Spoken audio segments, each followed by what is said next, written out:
Good morning, everyone. Welcome to Breakfast Club. Thank you so much for joining us again today. And I know I always say that I'm excited for whatever guest is on, and I always mean it, of course. But today I really, really mean it because we have our head librarian and my friend, Rebekah Kim. Hi, Rebekah. Hi, everybody. Yeah. Welcome to the archive and library collection. We're here in the collection room today. Yeah, it's like genuinely exciting. This is something that not a lot of people get to see. No, especially lately. So yeah, I'm excited to show everybody everything or some things. Well, I want to dive in, but I also want to start by asking, because I've never actually asked you this in any kind of casual conversation, but how did you decide to become a librarian? Oh, I feel like, I don't know. That's a good question. Well, I feel like this profession chose me. I did not start out. I went to school as a history and English major, and then I didn't quite know what to do. I dabbled in as a programmer in a tech company. And then the .com boom happened, and so there weren't any jobs. And so somebody had suggested that librarians, like being a librarian, would be a good position to be in. So I jumped in, and I've been fortunate to work in archives mostly, but also as a librarian. So sort of fueling my passion for history. Yeah. And yeah, that's really neat. And did the, is the Academy unusual in that it has such a mix of different media and objects, or is that kind of typical of an archive? I think that's fairly typical of most archives. Like the profession doesn't really become standardized till maybe the 70s. So obviously people were collecting stuff way before. And also it's sort of a catch-all for historical materials. So, and if you don't have a museum component to your history, then it just goes into the archive. So yes, I've seen so many different random things in all the collections I've worked at. Yeah. Well, I remember starting at the Academy and not even realizing that we had a library. And then, but of course you need a library. And of course you need collections. Yeah. Well, I want to dive right in because from the bits and pieces I've seen, you have an incredible lineup of stuff to show us today. But I will remind people watching, also a big shout out to all of Rebekah's friends and family, her giant fan club who are watching today. Like 5 people. 500. But for everybody watching, please know that you can drop questions for Rebekah about anything she says or anything she's showing into the comments section if you're watching on Facebook, or the chat box if you're watching on YouTube. And I'm just going to stay on today and just kind of ask questions as we go along. So drop them in any time. And Rebekah, would you like your slides, or do you want to start a different way? No, let's, I'm going to make you work, and I'm going to toggle between slides and things. So let's start with the slides. Okay, here you go. Okay. So today we're having a virtual tour of the Academy Library and Archive. I'm just going to talk a little bit about, let me fix my notes. I'm just going to give a brief overview of our collections. So okay, sorry. You have windows all over the place there? Yeah, I do. I'm just like, my notes are kind of everywhere, but I did print stuff out, so just in case. Oh my God, prepared.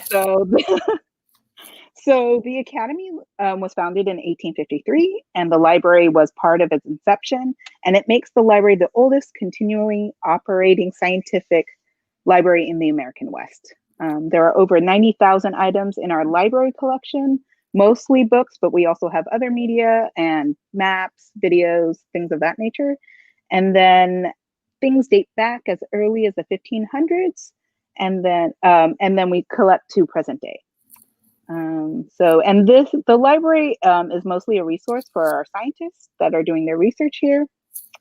And then we have the archive collection, which is sort of managed a little separately. And these are historical materials that sort of document the Academy's history, as well as the scientists and staff members that worked in the Academy. So, and those materials date back as early as the 1700s, and we still collect to this day. So, and the types of materials we have are like meeting minutes, Academy records, all sorts of business records, letters, when people used to write letters, brochures, publicity materials, T-shirts, lots of artwork. The list goes on. So I just wanted to give a brief overview And the pictures are on the left is our temporary library after the 1906 earthquake and fire, and on the right is the library during the 60s, which the library doesn't look like that anymore, but it's kind of a nice throwback. Okay, so on to the next slide. So I wanted to start with our first talking about Andrew Randall, who is a founding member and the very first president of the Academy. He's the president from 1853 to 1856. He also was a geologist, a newspaper editor, apparently the postmaster in Monterey. He had a lot of different jobs. And so when the Academy is founded in 1853, Andrew Randall is one of those members that starts it. But I just wanted to give a context of what the time is like at that period. It's 3 years after the city of San Francisco is incorporated. It's 5 years after gold was discovered in Coloma, California, which is northeast of Sacramento. And it's 25 years before the opening of the public library here in San Francisco. So it's pretty early, and it's pretty in the rough years of our city and the Academy. So Andrew Randall's life sort of patterns that. He had a lot of jobs. He was also active in land speculation, and he amassed a very large debt of over $100,000. Oh, wow. And that he wasn't able to pay back. So that was a problem. And so one of his creditors ended up shooting him, and then he himself, Joseph Hetherington, was tried and executed by a vigilance committee. So it's really the wild, wild west. This is very, yes. There's not a lot of honor. Vigilantism by committee is a really funny idea. I mean, no, it is. I mean, yes, it is. And it's sort of formed because the city was booming in population, and there wasn't like a police force to kind of enforce a lot of these rules. So yes, but I'm going to show from Andrew Randall this walking cane. We don't have a whole lot of materials from him, but we do have this portrait, which you can see, and then we have a walking cane that I'm going to pull up. So maybe we can go back to me, and I'll grab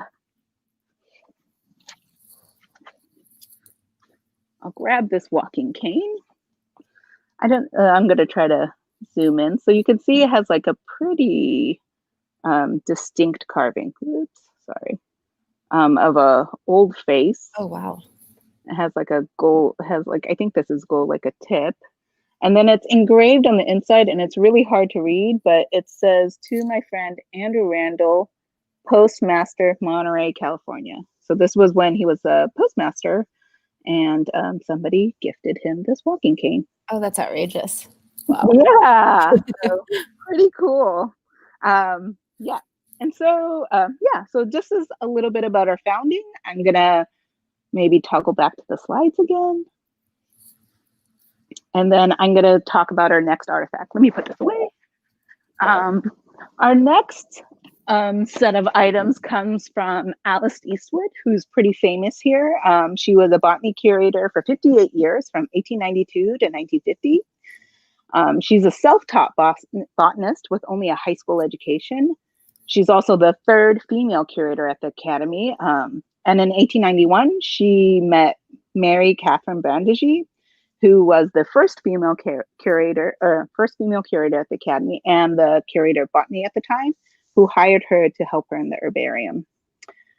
So, but Alice is probably best known, well, maybe for her longevity at the Academy, but also for her heroic efforts during the 1906 earthquake. After the earthquake happened and before the fire, she went down to the Academy, and she was able to save type specimens from the botany collection. And this was partially because, well, one, she went down there, but two, she had stored these specimens, and the type specimens, separately from the rest of the collection. So she was able to kind of gather them really easily before the fire came and sort of raged through the city, which destroyed most of the Academy collections. So like she saved about 1,500 type specimens, which is sort of amazing at the time. So yeah, and then the rest of her career, she sort of dedicates to rebuilding the collections. And by 1942, there are about over 300,000 specimens in the collection, which is about 3 times as many items they had before the earthquake and fire. Wow. So she retires at the age of 90 in 1950. And during her illustrious career, she published over 300 articles, numerous books, 8 plant species are named after her. And so I just wanted to highlight her life a little bit, and then some of her personal effects. So we do have a lot of materials from Alice. We have her diaries and field notes, but also a ton of correspondence. But those are not so fun to show on camera. So I'm going to show some of her personal effects. Alice was pretty well-rounded. She was, and so I'm going to show some crocheted baby shawls. She's an excellent and crocheting. They are amazing. And I love this because I just always think of her as such a pragmatic, not really person. Yeah, I know. And these are shawls that she gifted to her friends. That one's for a boy, and this one's for a girl. The next one, pink, rose pink. There's little frills on the bottom. I mean, they're really, well, one, they've held up well over time, and they're really amazing and delicate. Yeah, so they're hand knitted, and they were given to Martha Ross and Clark Ross. And they were later given to the archives as and to be added to her collection. So someone did a good job preserving them and then giving them back to us. Wow. Yeah, and then I'm going to show her. This is her crochet hook. We have so many things from her.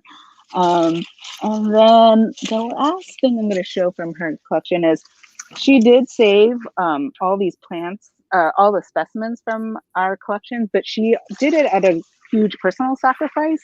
She lost most of her personal belongings in the earthquake and fire. This is a bowl that was saved from her personal effects. And I'm going to do a little zoom in to see. So you can see there's still smudges and burn marks that it obviously survived the fire. It's a plate that's hand painted. So yeah, this is probably one of the few things that was saved from her personal effects. So I just wanted to highlight like her sort of dedication and love for the Academy. Okay, and I think I'm ready for the next slide, actually. Okay, here you go. And then I just wanted to talk about Rollo Howard and Ida Menzies-Beck. They were explorers, ornithologists, and collectors. And they worked with the Academy mostly from 1901 to 1912. I mean, they had a longer career than that, but that's their sort of tenure with us. So Rollo Beck, he did most of the collecting, but he had an active career for about 60 years. He's best known for collecting birds and reptiles. And he led multiple expeditions for the Academy. The most famous one being the 1905-1906 Galapagos expedition. So in 1905, he led a crew of 3 full-time crew members and 7 sailor scientists, and they left for the Galapagos in 1905. And then while they were in the Galapagos, the earthquake and fire happened, which decimated our collections. And so when they come back 17 months later, like November 1906, they bring about 76,000 items, which include birds, tortoises, insects, reptiles, snails, marine mammals, plants, and pretty much anything they could get their hands on. And they bring it back, which reseeds our collection, which becomes like the core of the Academy collections, because that's all that is mostly what is left. So they have sort of Rollo plays a pivotal role in our Academy collections. And also the interesting thing about him is also he's only went to school to the 8th grade, so he's pretty much self-taught. And then here the next slide is he and his wife, after they get married, they travel around the world and they work for the American Museum of Natural History, collecting all throughout South America and the Caribbean. His wife, Ida, accompanies him for most of these trips, even though she suffers from chronic seasickness. I know, for love, marriage. And then on the left is a picture of her with some penguins. And on the right is a picture of Rollo back from 1905 on the Galapagos islands with his camera. So he was a prolific photographer, took tons of photos, which is pretty amazing for being so early. And then he also collected tons of specimens. I mean, maybe some of the most well-known ones are Galapagos tortoises that are in our herpetology collection, which I think we're Breakfast Clubbers will get to tour soon. Yeah, potentially. And you also confessed to me that you had a photo of Ida actually kicking a penguin that you not to inflict on her. I didn't feel like that put her in the best light, but they were, I guess, pretty aggressive. Also, like, you know, at this time they're not afraid of humans, and so. So yeah, this is a more sort of serene photo of her, and then sitting. I feel like knowing the other one is out there though. Yeah, it's a pretty great photo.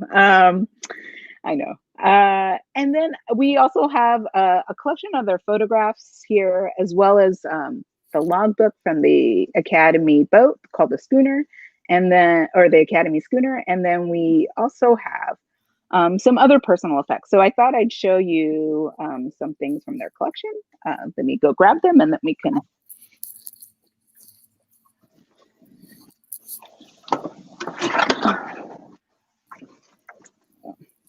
So I'm just bringing things back and forth.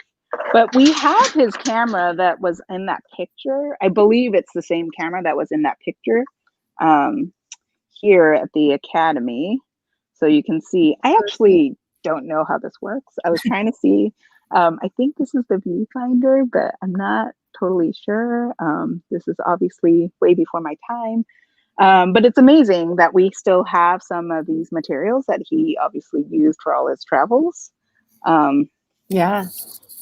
And then we also have his and her pith hats. Let me bring those over. You said his and her pith hats?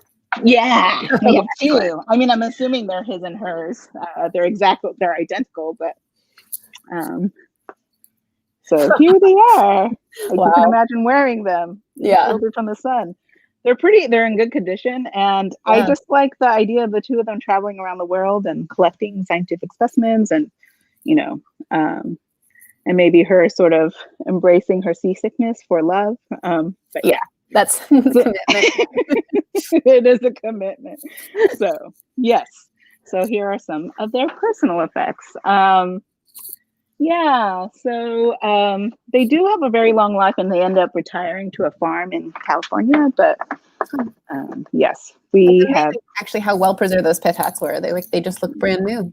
Yeah, I know, and I know I mean, I guess we're lucky in California. We have pretty temperate temperatures, so, and then everything's always been in sort of a climate controlled room. So okay, so the next person I want to talk about is I'll bring up, there you go, is Inez Enriqueta Julieta Mexia. She has a long name, and she is a Mexican American botanist and collector, and she was most active with her botany work from 1925 to 1938. She was born in Washington, D.C. to a Mexican diplomat, and then she attended schools throughout the United States and Canada. And then as an adult, she lived in Mexico with her father, and eventually ran his ranching business. And then for much of her adult life, so she did that for about 30 years in her adult life, and then after 2 unhappy marriages and a nervous breakdown, she decides to move to San Francisco and just kind of start over. And this is where she just a million women out there right now, I hear you. Yeah, right. So she's she ends up joining the Sierra Club and going on these hikes, and realizes that she has this serious passion for nature, and in particular botany. So at 51, I mean, she's she decides to enroll at the University of California at Berkeley to take some science classes. So I feel like I love her fearless nature. And at this time, she also forms a friendship with Alice Eastwood, and they go on a lot of collecting trips together in California. But Inez also goes to South America because she can speak Spanish. She's obviously, this is something she can do pretty easily. So she travels to Mexico, Brazil, Peru, Ecuador, Chile, Argentina, collecting specimens. She at times traveled alone, which was very unusual for a woman to do, but she felt pretty safe and confident in her abilities. And in 1938, she becomes sick, and then on one of her trips, and she returns home, and she doesn't improve, so she dies in 1938. Oh. So her life is a little cut short. She did not have a very long she didn't work on collecting very long, but she was pretty prolific. She collected about 150,000 specimens in her lifetime. And many of those specimens, I mean, they get dispersed around the world, but we have many of those in our own botany collection. And then lately, I've been enjoying that her story has been sort of gotten a lot more popular. And so there have been a lot of articles. There's about her life, which I appreciate. And then this summer, there's a series called Unladylike 2020. And it just sort of highlights various women in history, and they have a short film about her, or a short clip about her, like I think it's like maybe less than 20 minutes, about her and her life. And so they use some of the materials from the archives, like some of the photographs. So it's kind of cool. I'm glad. I feel like maybe she's been a little hidden, so I appreciate that. Didn't they do a Google Doodle as well? Oh, that's right. They did a Google Doodle. That's right. I totally forgot that. Yes, they did this past year. So I'm going to show the next slide. These are just her specimens that she collected in 1925 in Mexico. I can go into details if people want to know. I wrote those notes down, but I just wanted to show these are some of the things that we have in our collection from her that are not in the archive, but they're in our botany collection. So we have in our archives, we have her photographs, and then some other sort of mostly photographs and some personal effects. So I'm going to show you some of her things today. One of them, oh maybe I won't, is this plant press. I don't know if you, so she used this to press her plants and then ship them back.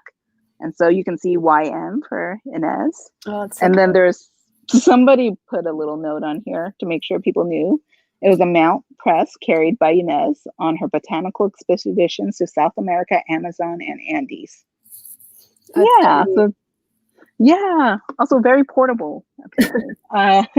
It's really remarkable, like the difference in making someone real that comes with seeing an object that they like used as opposed to just I know. We don't always get like these personal effects from people, but it is kind of interesting to see things that they once used and once touched. And then the other thing is she has these photos. She was also a prolific photographer and took photos of all her trips. And so I'm going to show you some photo albums. They're not the easiest to show, but this is her trip to the Farallones. Mm-hmm.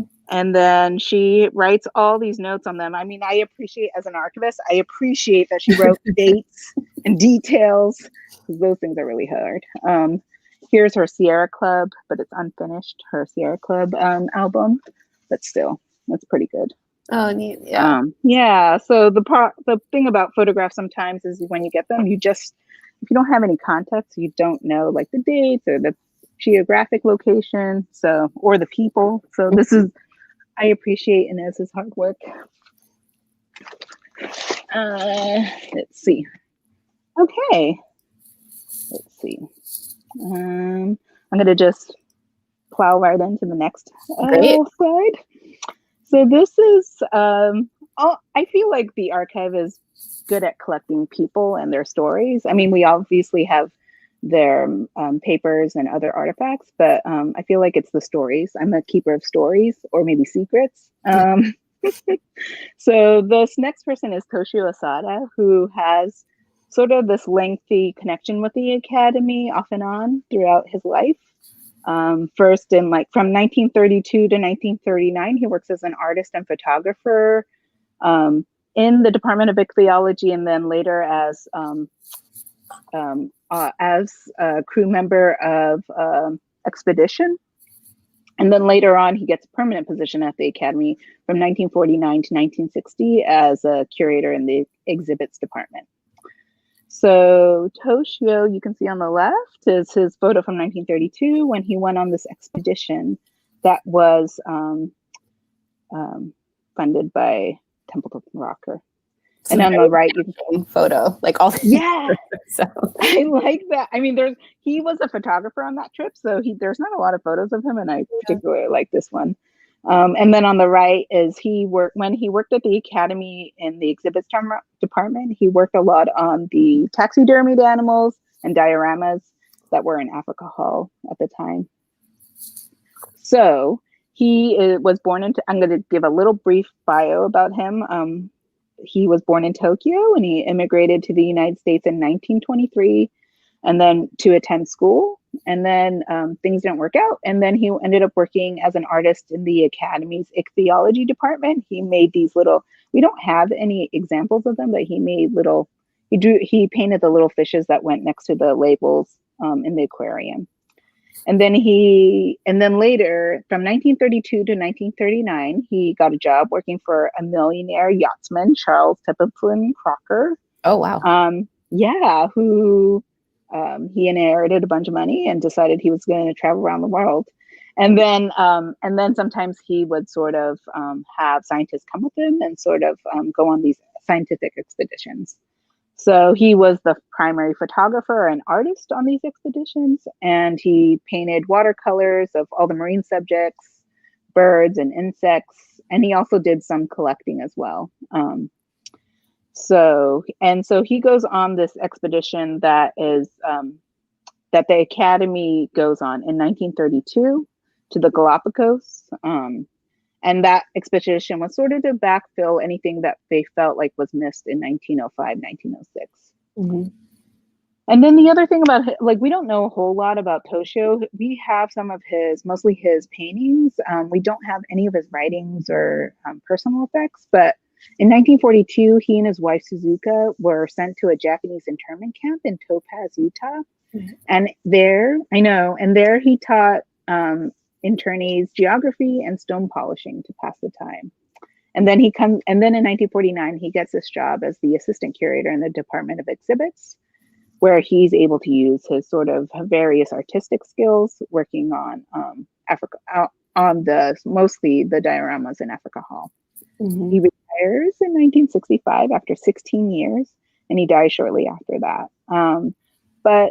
And like I said, we don't have a whole lot of things from Toshio, but like the things we do have are these watercolors that he made on the 1932 expedition. And I'm going to show the next slide, which you can see like his watercolors on the left of this red-tailed triggerfish. I'm not going to say the scientific name because I will butcher it.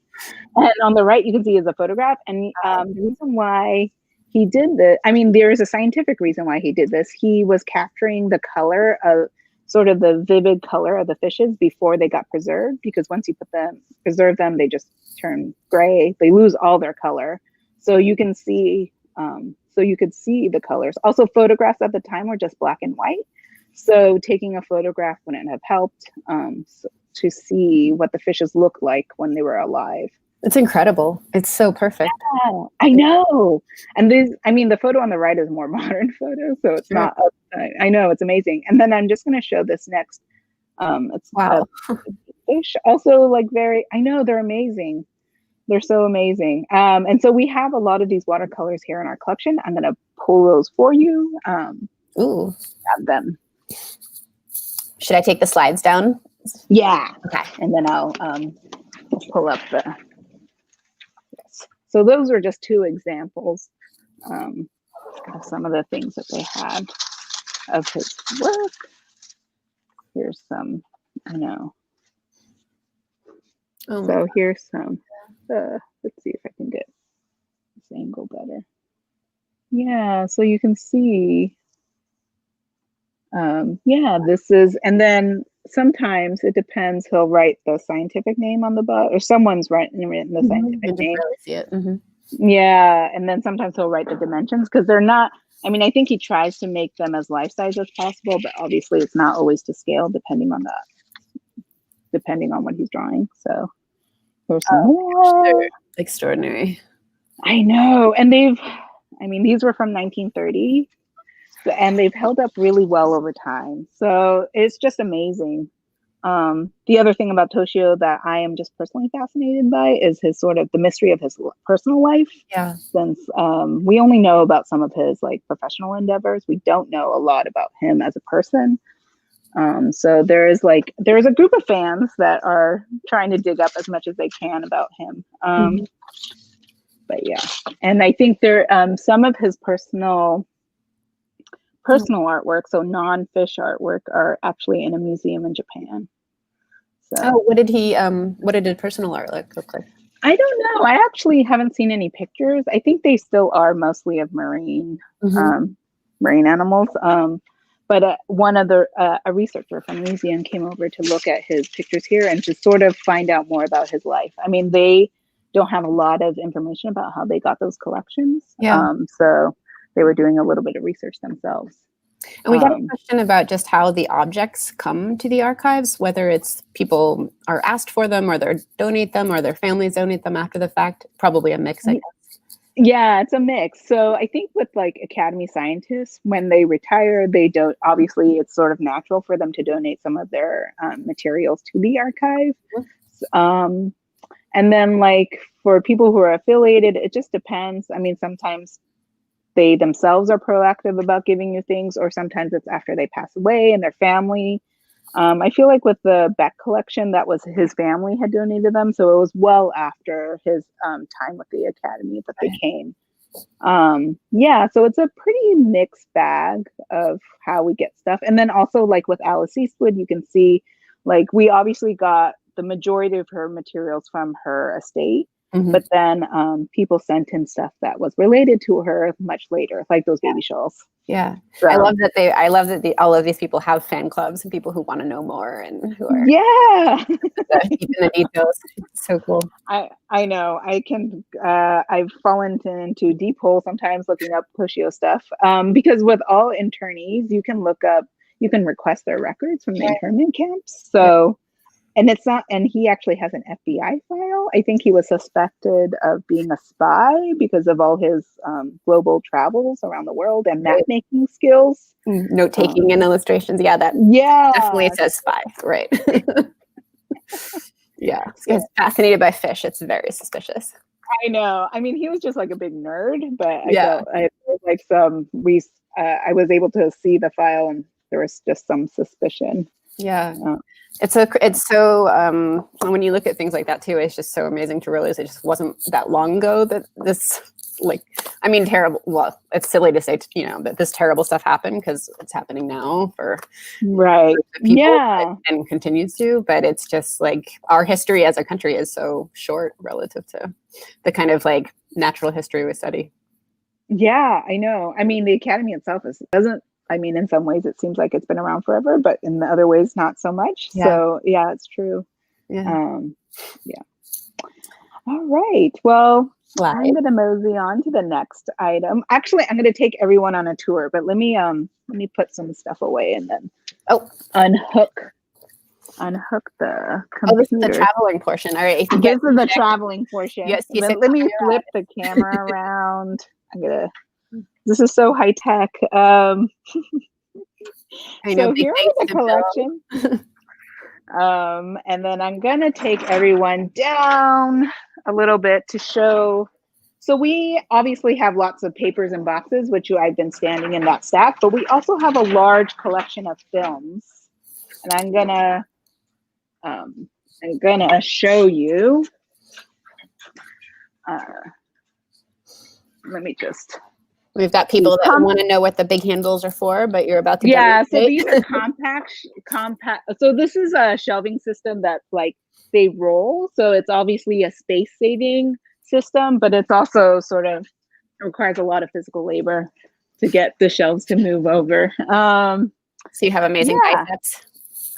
Yeah.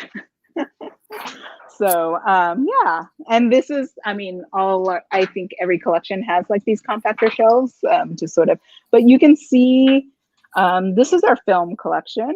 And we have thousands of reels of film, and they're mostly from our TV show called Science in Action. So yes, Can everyone see? There's tons of films, and there's films on the other side. Yes. So I'm gonna just show you this. So here are the cans. I just wanted to show you, and then I do want to show the slide of Science in Action, the TV show. So this is the TV show that was that ran from 1949 to 1965, and it was a half-hour show that that was broadcast on like public TV stations, and it was produced by the Academy and sort of funded by a local bank, and was hosted for most of the time by the director of the Steinhardt Aquarium, who Earl Harold, and he would have a revolving door of guest scientists who would go over a different topic each show. And so they kind of have a huge range in topics. I mean, he featured a lot of our own scientists here, but he also interviewed physicists, people who ended up becoming Nobel laureates later. So he did stuff like talked about Earth's origin, and then also talked about cancer research. So it's a pretty, he also had Charles Eames on at some point to talk about furniture design. It's it has a pretty wide variety of materials that he covered. So, and then during its 16-year run, it won numerous local and national awards. And so I'm just going to show you some stills. Science in Action is known for its numerous guests that were invited, and some of them go on to be much more famous and have illustrious careers. So on the left, you can see the episode Aero Medicine is the test pilot. It has the test pilot Chuck Yeager was featured on the show. So that was broadcast in 1954. And so, yeah, that's kind of cool that Chuck Yeager at some point was part of the Academy's history. And on the right, the show was also broadcast live. So it's also known for having sort of animal accidents. So it starts with like, the scientist talking about whatever topic. And at the end, they always had like a guest animal come on the show and so live TV guest animal, you can tell like sometimes there was an accident or two. So this one on the right is an episode about giant snakes, and the giant snake bites his handler, and they're trying to pry the snake off. I mean, at this point, like people who watch the show would probably have been disappointed if the snake didn't bite his handler. There's like, I know, apparently it took like everybody, and it was a little bloody. But yeah, wow. But I think Earl Harold was a great host. He was sort of unfazed by all this kind of drama, which is good when you're doing live TV. Yeah. I'm pretty charismatic, really. Like, yeah, he was. I mean, one of my favorites is like, it's not typical, but it's about the Academy Museum, and it shows like the public and the research side from 1965. It's sort of in this like Disney documentary style, which is sort of cool. I have a link to it later. So, but yeah, the shows are great, and they're all on the the ones we've digitized are on the Internet Archive, so you can look at them. That might be fun because we've got several people, including Jennifer, saying that reruns would be really fun programming right now. So maybe we can get some of them. Yes, get some of them up. Yeah, we can. And then I'm gonna just end with like, so one other feature, like he had a lot of guests, but he had this Michio Kaku, who is a prominent physicist and a popular science communicator, was on the show for winning a science fair in 1963. So there he is on the left on Science in Action, and there he is on the right, a little more recent photo of him. And some of you may recognize him as being seen on some TV shows. I definitely have. So it's kind of an interesting tidbit. So the next part of our tour, I'm just rolling back here, is, and then rolling all the shelves back. Yes. They do ask that you're able to lift a certain amount of weight as when you work in the collections, and there's a reason. It takes a little bit of effort to get everything. Sorry, just a lot of cords. Bumpy. Okay. It's really fun though. Okay. To just like. I know. I'm glad I could give you a little tour. The next thing I'm gonna show you are. I've focused mostly on the archives, but I am going to also now just talk to you about some of the books in our collections, and then I'm going to end with some book-like things. So we have a very extensive library, but I'm just going to show you just a couple, very small number of things that I find fascinating. The first thing is, let me grab them. The first thing is our smallest book. Oh, I have So to here's sort of for this. Oh yeah. So that was just like so you could see it closer, but here's the little book box. Like I got to make this in the library. Sometimes we get to do crafts. We get to do lots of different things. So there's a little book box for our guy. And this is our smallest book. It's about 2 3/4 inches by 2 inches. It's super tiny. It's called California, and it was published in 1877 by A.A. Bynum. And inside, I don't know if you can see, there's like the San Leandro train table. I can put your slide back up. It's just so fun to see. Yeah, it's so hard to see that. Okay, here's the slide. Yes, so you can see the San Leandro timetable. It also has the California Constitution. It has like a weather table. Like it's all sort of useful stuff that you might want to put in your pocket and then bring out when you, like, in case you were curious about something about the California Constitution, you could bring it out and read it. I mean, these books are pretty popular around this time period. Mostly I've seen Bibles that are kind of tiny like this. But yeah, so this publisher, they end up printing a lot of these small, tiny books that are mostly like business directories for various California cities. So our tiny book. It's amazing. I know. I just like that it's tiny. Yeah, it's amazing. As a lover of many things, it like makes my brain explode.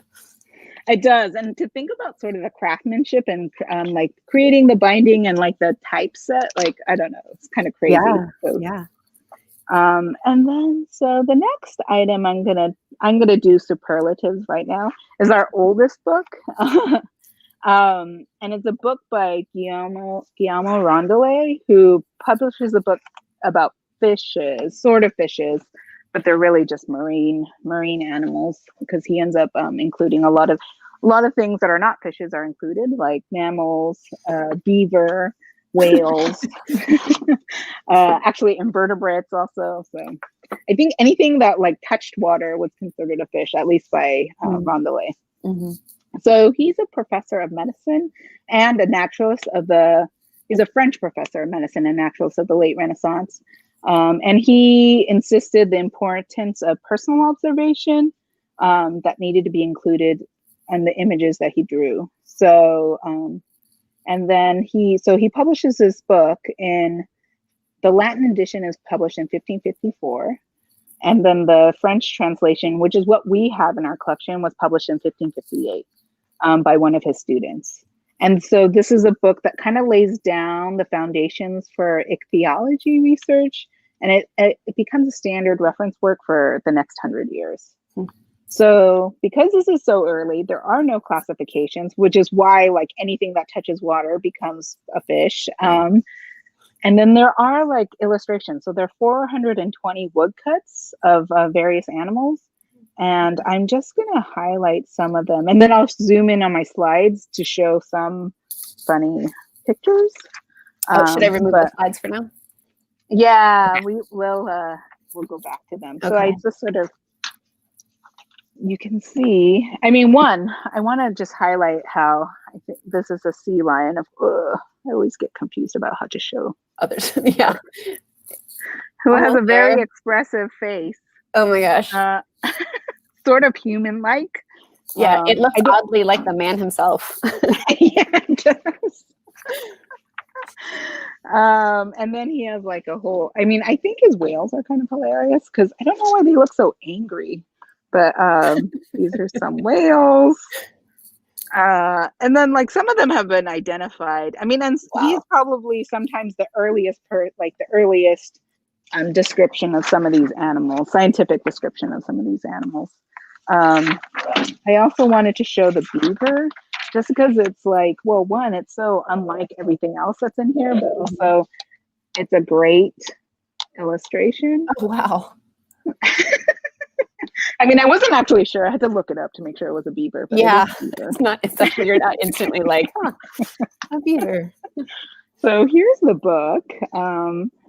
And it had one time belonged to the director in the aquarium, but, Wow. and now it's part of the library. Yeah, so I'm going to just highlight, I'm going to show the slide of the dolphin. So this is a dolphin, also very expressive, and it is showing the dolphin giving birth with placenta. So it's just showing that this is an animal that can give live birth, which I guess he observed. And then the next is a sunfish that I just find kind of fun. Yeah, it's like the most charming sunfish ever. Yeah. And so when you say that he believed in firsthand observation, so all of the whales he drew, and those are things he would have seen himself? Yeah, it seems like it. And especially like the dolphin, he obviously had witnessed some kind of live birth. Right. Yeah, and so he does, like he is a medical doctor and he is a professor, but he gets to try, he has a sort of wealthy sponsor who sponsors some of his travels around around the area. So he does get to sail around and see some of these things. Right. And really to do science back then, you really had to either be wealthy or have a sponsor like that, right? Yeah. And he, as I think a medical professional, was interested in how these animals, like what their organs look like and what the insides look like. Right, so, right. Yep. So yeah, I know. And I know we agreed not to talk about this today, but he is also known for some pretty shocking public autopsies as well, that we can leave it there. But, he does create a medical theater, and he does do some public autopsies that are sort of scandalous, even for his time and ours. So yeah, if you want to look him up, you can, and then you can find out more. Breakfast. Yeah, I might recommend a drink or two, so maybe after lunch. The next item I'm going to show, it's not like the most beautiful item, but it's definitely like a pivotal item book in our collection. It's The Origin of Species by Charles Darwin, which we sort of showed really quickly, a picture of him. Do you want it we have multiple editions of this book. And it's not the most beautiful book, but it's obviously it's the foundation of evolutionary biology. So it is a pivotal book in our collections. And also when this is published, this is just 6 years after the Academy is founded. So it is, I'm sure all the members were reading it and talking about it. And it's also what inspires the Academy to move or to go to the Galapagos to collect specimens. So yes, so we have a first edition. The first edition was published in 1859 in London, and there were about 1,250 copies first published. And then it has like a lot of subsequent runs, but we have a very first edition, which is pretty amazing. And then a little story about how we got this book. One of our curators in botany, J.T. Howell, purchased the book on behalf of the Botany Club at the low price of $150 in 1959 from a rare book dealer in New York. Yeah, it's there's a sweet little letter from the dealer saying, "I've heard you've been looking for this. I want to show, I think we can."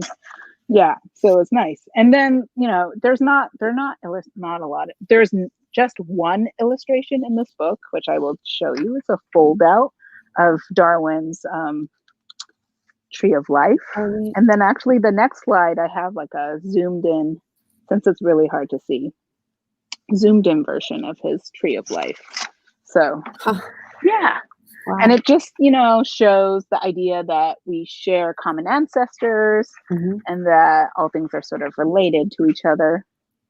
Also, it shows things extinct, there's an ending. But yes, this is the first time this this Tree of Life is sort of illustrated. And then there's much more like detailed ones, but this is this is Darwin's. Yeah. So I missed a question from Jim earlier who asked, do you know where or how you get the Randall book?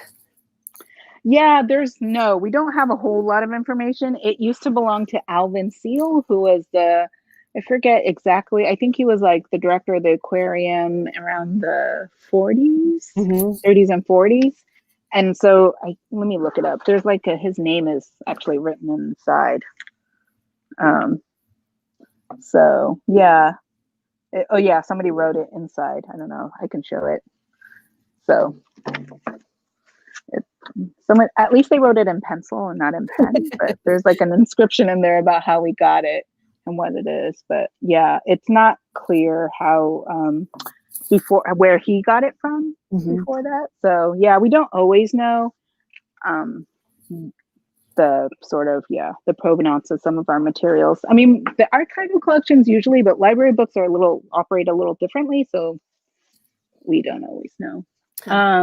Oh, also, I meant to tell you, I looked up how much $100,000 worth of debt would have been in 1853, and it's how much? It's almost 3.5 million. Yeah, I kind of feel like you might come to the same conclusion in today's time. Yeah, that is a lot of money to speculate on. Yeah, and I don't think the Monterey postmaster made that much money. Yeah, it'd be pretty impressive to get that far into debt then. Yeah, and I don't think the Academy was paying any of its like members or right. I know. And then this, I think the last book I'm just going to highlight is this Natural History of Carolina, Florida, and the Bahama Islands by Mark Catsby. It's published. It's published as a subscription, so between 1729 and 1747. So it's like he sends out loose leaves over time. Oh wow! So it's sort of like the Audubon. The Audubons are actually published a whole 100 years later, and he is definitely inspired by Mark Catsby, and they actually kind of do end up drawing some of the same things. But yeah, so in order to this is like self-publishing, you like draw a few things and create text, and then you send it out to people who send you a subscription. So this is how he can do it, but it does take a long time for him to publish this. So it's an amazing thing to get in the mail though. Yeah, it would be. And then you, as usually you're sort of a wealthy, you usually have some amount of wealth. So then you can also bind it in the leather binding of your choice to match the rest of your books in your personal library. Wow. Yeah. And then, gold lettering and all that business. A dream. A dream. So so Mark Catsby is an English naturalist. There are no pictures of him. There's no pictures or illustrations of him. So, but I included the image of the bullfrog because its scientific name is actually named after Mark Catsby. So that's kind of an interesting tidbit. And then, yes. And then on the right is the Carolina parakeet. So I am just going to page through the book, but I'll feature some of the extinct birds. And this book is part of a collection of books that came to us called the Hills Collection. It came from Edward Hills, who was one of the presidents of the Hills Brothers Coffee Company. And he had he collected a lot of books on mostly birds and botany. And so and the Audubon folios, which I couldn't bring out because it is a 2-person job, right? Is part of that. It comes with his collection. So I just brought out the Catsby's instead because it's a little more manageable. But let me grab that for you. Okay. And just a reminder to folks watching, you can ask questions anytime. We'll just loop them to Rebekah. Yeah, ask me any questions. So you can see this is still pretty big. Oh, wow. But it is more, the Audubon folios are about as tall as I am. So yeah, they're a little trickier. Okay, let me see if I can move my computer a little bit so I can show some of these things. Yeah, so he visits his sister in the South. She marries an American and moves to America, and he escorts her, and then that's how he's able to observe all these birds. And he collects botanical specimens. Let me see if I can get my camera to. I might actually. Let me see if I can. Yeah, take your time. Looks like a lot to. That color is so much more vibrant than I expected. Yeah, it's pretty. Oh wow, it's pretty cool. Here we go. That's great. Yeah, so this is the Carolina parakeet. And And actually, he uses scientific names, even though I think he publishes. So Linnaeus publishes his first systems in 1735. So he does use like the Latin scientific names for the birds that he can identify. And then you can see the Carolina parakeet. He has a description. I think you can see the text sort of of the bird and its habitat. He draws these birds from their natural habitat in life. So he's not drawing from like a taxidermied animal, which is, I think, makes it a little bit more lifelike. Right. And then he talks about unlike Audubon, right? Because Audubon, and Audubon too. So yeah, that's definitely he was inspired by Catsby in that way. Okay. Let's see, in the Carolina parakeet. Oh yes, he talks about how it's toxic to cats.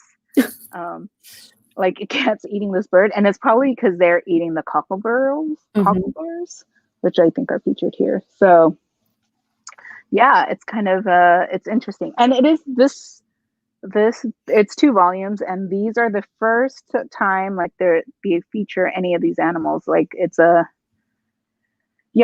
any flora and fauna in North America. So this is when North America is like this kind of exotic, crazy place with poisonous parrots. And then here's the ivory woodbill woodpecker. Ivory-billed woodpecker. Sorry, I know this is probably still a 2-person job. Yes, so you can see. And then yes. I mean, I'm just showing you some of the extinct birds, but there are obviously other animals in here, and there are reptiles and other animals in here as well. I think some mammals, but they're in the 2nd volume, and so I only brought out the one. This is the passenger pigeon, which is pretty plentiful at its time.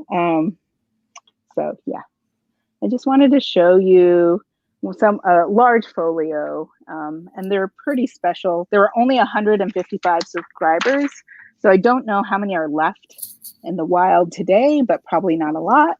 Right. So wow. Audubon is pretty clear. I think they have like a clear count, but with the Catsby's not so much. But yeah. And then I'm going to show the title page. It includes all the people that subscribed. Oh my gosh, yeah. To his work. Yeah. So you get a little shout out for giving him some money to like live on. Yeah. But yes. That's so neat. And we got this really good question, another good question from Jennifer. Sound aversion. Thanks, Jennifer. What's that? I said, thanks, Jennifer. Yeah. So she found a version of the Catsby book on Biodiversity Heritage Library and asked if any of the books we are showing today are among the many the Academy has there. Yes, we do. We are participating in posting things on the Biodiversity Heritage Library, BHL, I like to call it, because it's a mouthful. And yes, we've scanned things and posted them online. We definitely, and it sort of varies on what we've scanned, but we've also been working on scanning our own internal publications because we have a publication called The Proceedings. That as a scientific journal that we've been scanning and posting, but other things as well. So yes, and you can find this. You can find his book on the Biodiversity Heritage Library. So yes, and it's a consortium of natural history libraries that all sort of pitch in together to scan materials to make them available to everyone. It's really fun to explore, and they have a great Twitter too if you're into that. They do, and they often like pull out like fun images. So it's a great resource for anyone interested. Yeah, and I think the rondelay is on there too. I'm fairly certain, but it can't be 100% certain. Yeah. Do you want your slides back, or what do you need? Let's see. What do I need? Oh, no more slides. Okay. I'm just going to show, I just have a couple things left. We're almost, I know we're sort of out of time, but no, we're not. Nobody wants you to be out of time.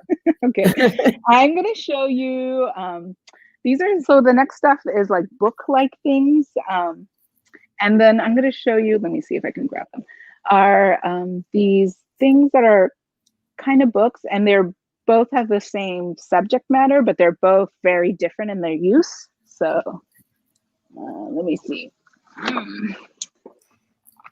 Oh, and we had another really good question from Nunya, who asked, can you give us an idea of what items you're looking for or where one could offer something to donate?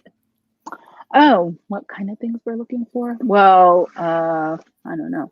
I mean, so if we're talking about the library, we're talking about books on scientific topics about like evolutionary biology or natural history. And if we're talking about historical archive materials, we're talking about things that have some connection to the Academy. So either people who have worked here or somewhat closely affiliated with the Academy. And the types of things within the historic materials are usually, I love like diaries and letters, photographs, things that are sort of more original and unique. Yeah. Okay. So juicy stuff you can like really dig get your. Yeah. And what's the best way for someone to reach out if they think they have something of interest? Oh, you can just email the library. It's library@calacademy.org. Okay, I'll drop that in the comments later. Yeah.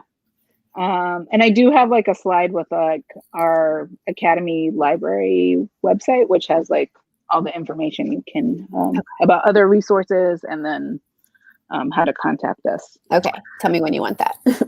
Okay, that's at the very end. Oh, so sorry. Okay.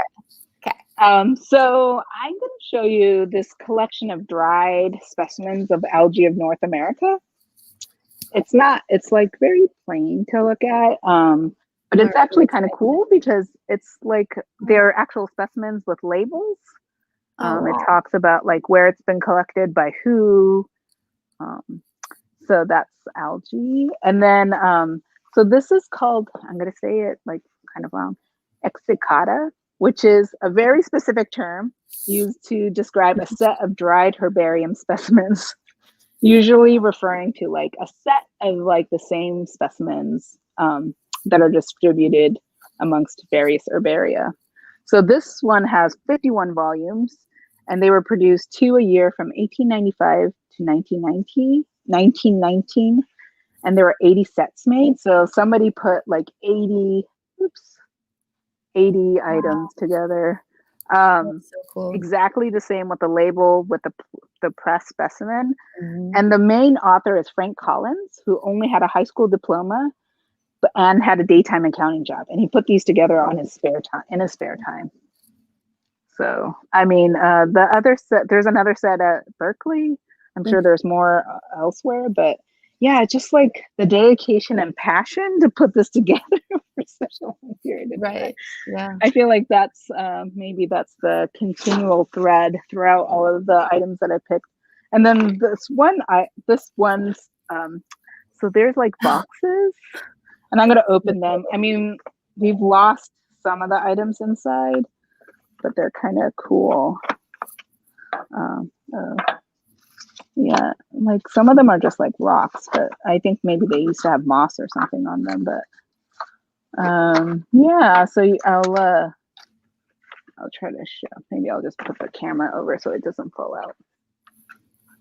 You can see like some things, yeah, and they're wrapped in paper, but we have like a box missing. You can see that. And sometimes the contents themselves have fallen out. It's a little tricky when they're loose, but very cool and kind of different, like a little different than our normal books. And the next, sorry, did you say was that someone's personal collection or what was that? No, it was like a bunch of collectors who contributed, but it was one person who sort of compiled all of it together. Oh, I see. Like mostly compiled all of it together, and then mailed them, distributed them to various herbarium. Okay. Yeah, so it's like a passion project for someone. Frank Collins. And then the next item I'm going to do is also pressed algae. Let me grab that. But kind of very different. It's so obviously those specimens have like scientific, like has data, like so where, when it was collected by who, so that can serve a scientific purpose. But this next book-like thing doesn't. It's pressed sea mosses. So here's, and this is like a very popular Victorian hobby for mostly women who are able to like, press these. So you press seaweed or sea moss, And so, and you can do it like, I don't know. Oh, wow. Oh my gosh. Yeah. Let me move the camera. It's a little easier for me to do that. So you can see it's a birthday present. Oh my gosh. Received February 2nd, 1878. And so these have held up really well. You can see sort of the delicate detail and like cutting it out and sort of laying out the little. It's outrageous. It's crazy. And so, I mean, these obviously are more decorative. They don't have any scientific value, but they're just beautiful. So I'm just going to show you, like, sometimes you can get little shells here. So it, the way people do it is they sort of lay out the design, and then you slip a piece of in a tray of water, and then you slip a cardboard or something underneath, and then you press it together, kind of like a botany plant. Like you can see, there's a little shell still stuck. And then the seaweed acts like a natural glue, so you don't have to add any glue or anything. It just sort of sticks to the paper after it dries. Oh, right. Yeah, so I'm going to show you one more book we have. We have just like a couple of these kinds of books. A fun fact, Queen Victoria apparently had a seaweed album from when she was a child. So it's truly a Victorian hobby. I mean, Victorian crafts were the best crafts ever. They've never during some diatoms. It's good. Okay, I'm going to show you this. It's like, it says CMOS 1891. Oh, that's nuts. It's so beautiful. It is. It's just like, I know. And then like, I think after you take it out of the water, you can sort of use a little brush to fan it out a little, like while it's still damp. But yeah, the detail. Also, this one's pretty glittery. Oh, wow. Yeah. And then I think, is this the one? Oh, yeah. There's like a house. Someone pasted a little house and made a little forest scene. Okay, yeah. The camera go down a little bit again. Okay. Oh, yeah. Oh, my gosh. That is, I had no idea. I know. This is, you know, we actually, like, our collections moved off site for a little bit. And so when we were unpacking and moving them back on site, this was like a discovery that one of our staff members found. It's so kind of cool and amazing. A little bit random, which I kind of like. Yeah. And then the last item I'm going to show you, which is not quite a book, and I'm going to make you travel just a little bit down this aisle. It's not a book, but it is book-like in that it folds. So it somehow belongs in the library. It's called White's Physiological Mannequin. And let me see if I had opened it up to sort of... This is what it looks like. It's pretty large. Wow. And it's published in 1886, and it's supposed to be like a tool for medical students and doctors to show to illustrate human anatomy. So you can get an internal view of humans. I'm going to give you a close up. So it's kind of cool. It like has multiple flaps. Let me see. It has like these little pins to keep everything in place. And then I'm going to, let's see, make sure. Yeah. So you can see various systems within the body. It's sort of like a dissection without actually dissecting anyone. Thank you. Yeah, I know. And then it does, yeah. So you can see it goes deeper and deeper. And then this is, I don't know if you can tell, but he's supposed to be male, but he does have ovaries. And I had seen this before, but I had never heard that before. And it's deeply confusing. Sort of a weird anomaly, I guess, or I don't know. There's something about it. So yeah, you can actually like open up the hands to see. I mean, they were clearly just like, we're not making two of these books, so we're we're just be productive business all in the here. organs together. I know. It is interesting. And then there's like, let me see if I can get closer. There's the eye and the ear also have. Oh wow. So they have like, yeah. So this is this is just something neat and sort of random that we have in our collections. You can see the eyeball. Yeah. And then the ear.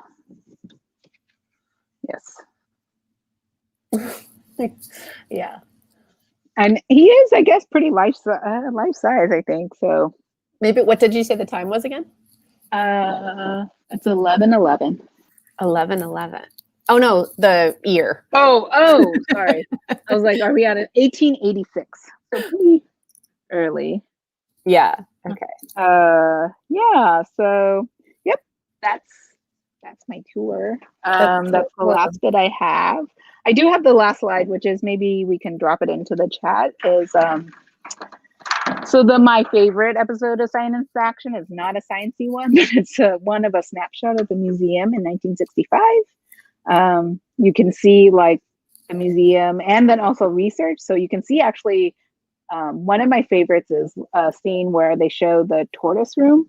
We have a room dedicated to our Galapagos tortoises, and you can see some guy walking over one of the taxidermy tortoises to get out. That's kind of hilarious.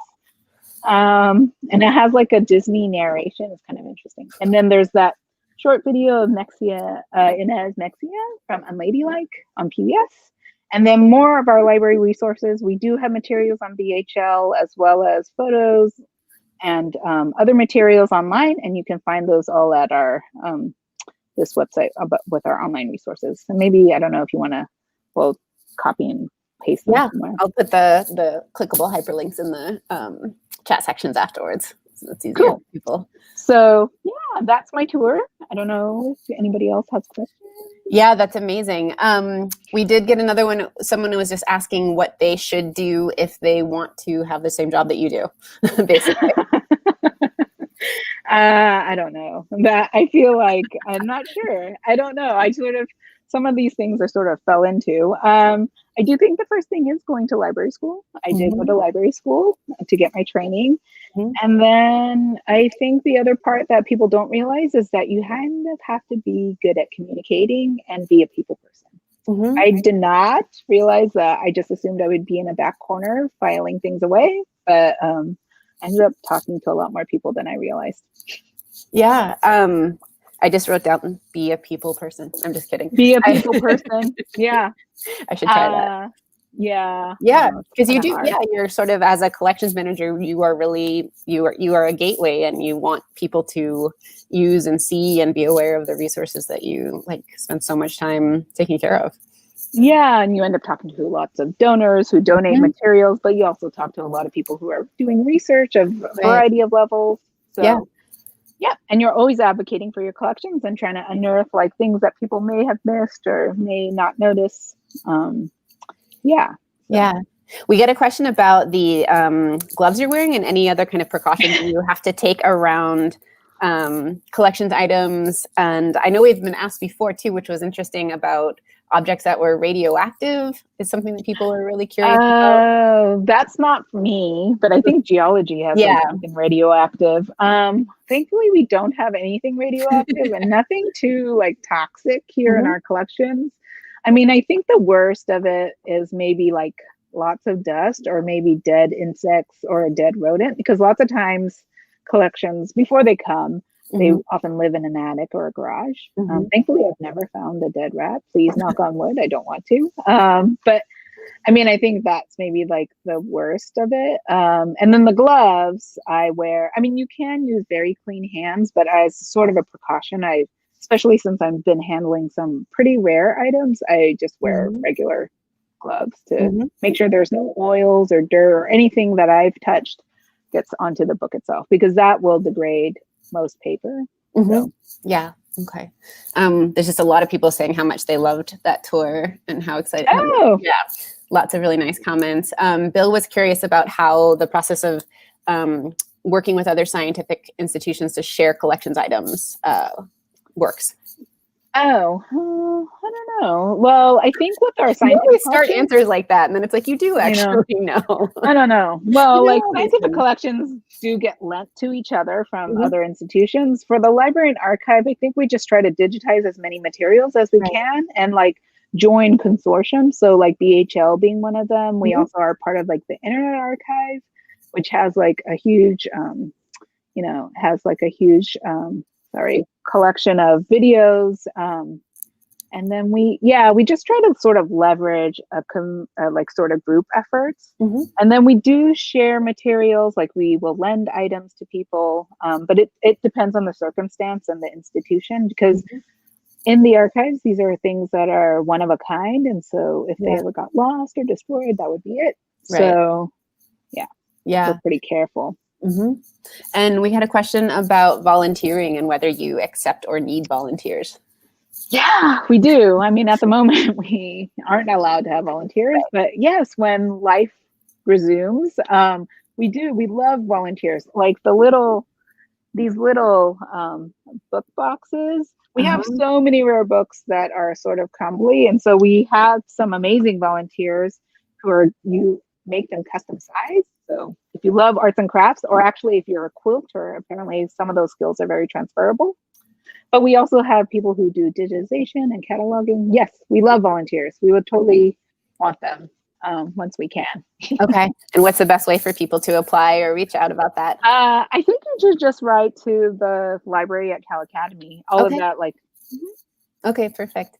And then I'll just ask one more question, which is people are wondering what day-to-day, Maria specifically is wondering what kind of day-to-day collections managing or caretaking looks like for you. So what you might just do on a regular, I think I kind of messed that question up, but I think there's kind of two things that are interesting to know about. One, what does your average day look like as a Academy librarian?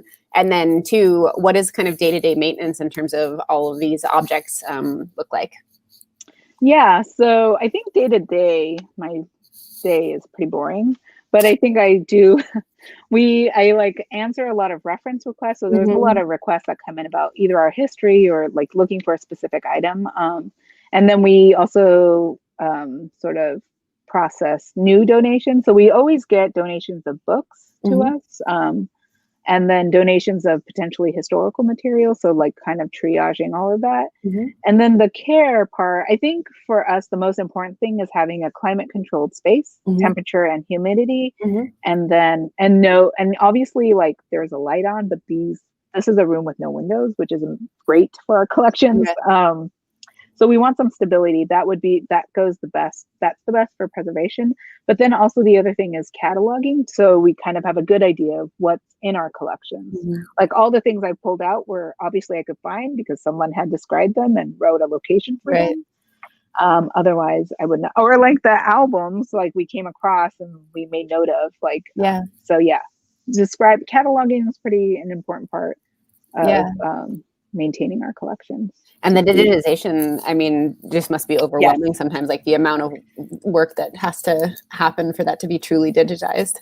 Yeah, and they get tricky because in the archives we have lots of different kinds of things. I didn't bring them out again because I don't want to like talk forever, but photographic materials have a wide range of formats. So we even have things like glass negatives.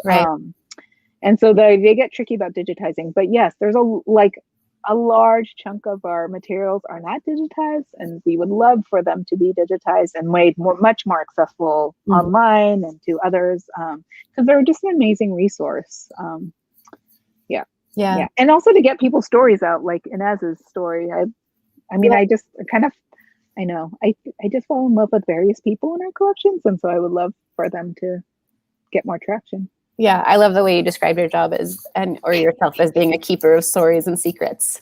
Yes, I feel like if you are inquisitive and loved reading your like sibling's diary, this is maybe a job for you. There's a lot of sort of sleuthing sometimes involved and trying to figure things out. So I would read other people's mail. Well, maybe not these days, but like in the Victorian days, definitely. I'd love to read your mail. There's juicy stuff and and you don't have to feel bad because lots of times people are not around anymore, or it's not so juicy anymore. Still, it's pretty amazing.